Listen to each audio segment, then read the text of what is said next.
miss you a lot. I wish that we were together today. I hope that you enjoyed hearing from Mr. B yesterday. He was really excited to share that book with you. Are you missing him a lot? Yeah, I know he's missing us a lot too. I hope you liked his book. Friends, we've been doing an amazing job keeping our reading brain strong by listening to stories, by doing Haggerty, by doing foundations, and we're going to keep doing those things. But today I really wanted to focus on our writing brains. And just like our reading brains, we've got to practice writing to keep them strong. And I know the way to get better at writing is by doing it, and by doing it a lot every day. So today we're going to start our new type of writing. And it's called realistic fiction. Can you say that? Realistic fiction. We know that fiction books tell a story.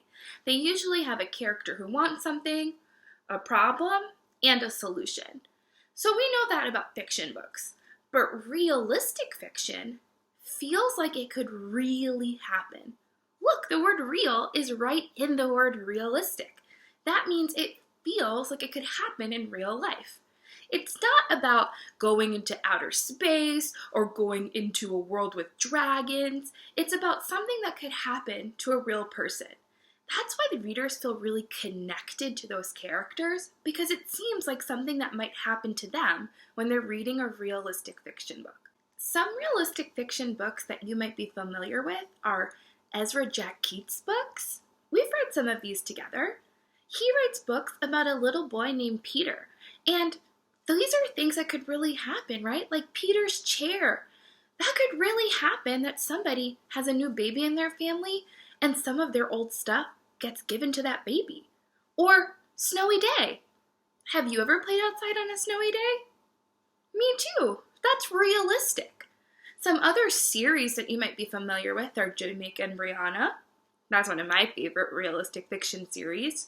Or Henry and Mudge. You might have read those in our classroom. These are different books that are fiction. They tell a story, but they feel like they could really happen. They're realistic. Today I want to teach you how realistic fiction authors get started. They first think of a character. They get to pretend. They think of what sort of adventures or trouble that character gets into, and then they plan their story. The first part is awesome because you get to create your own character. You can pretend they're any person. So sometimes I like to think of a name that I really like because then I can feel really connected to my character. I've always really liked the name Lola. Ever since I was little, I loved that name. So I think that's what I'm going to name my character, Lola. So now I have Lola, but I've got to think, what kind of trouble is she going to get into?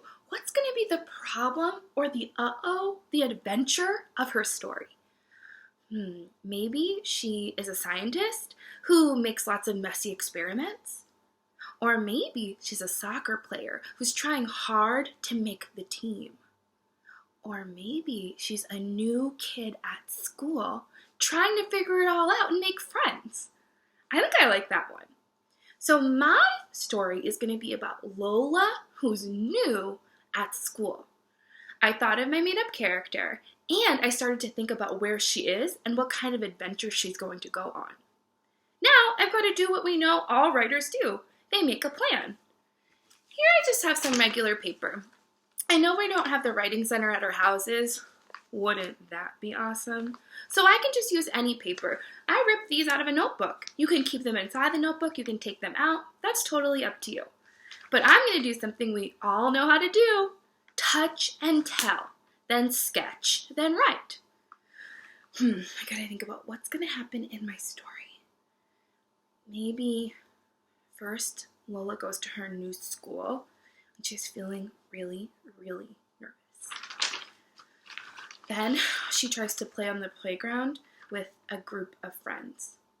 But they say, you can't play with us. Oh my goodness, this is getting juicy.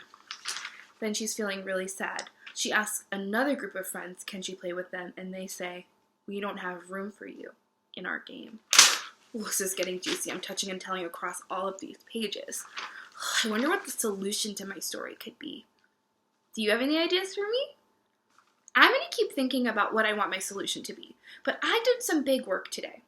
I made up a character, I thought about what kind of adventure she might go on, and then I started to touch and tell across the pages. I think you can do that today to get started. Think about a character you want to create that you'll really love. Think about, what do they look like? What are they like on the inside? Would you like to see a picture of Lola? I'm going to draw one for you and put it at the end of this video. Friends, I'd love to see what you do to get started today on our new type of writing, realistic fiction. Can't wait to see what you come up with. See you later!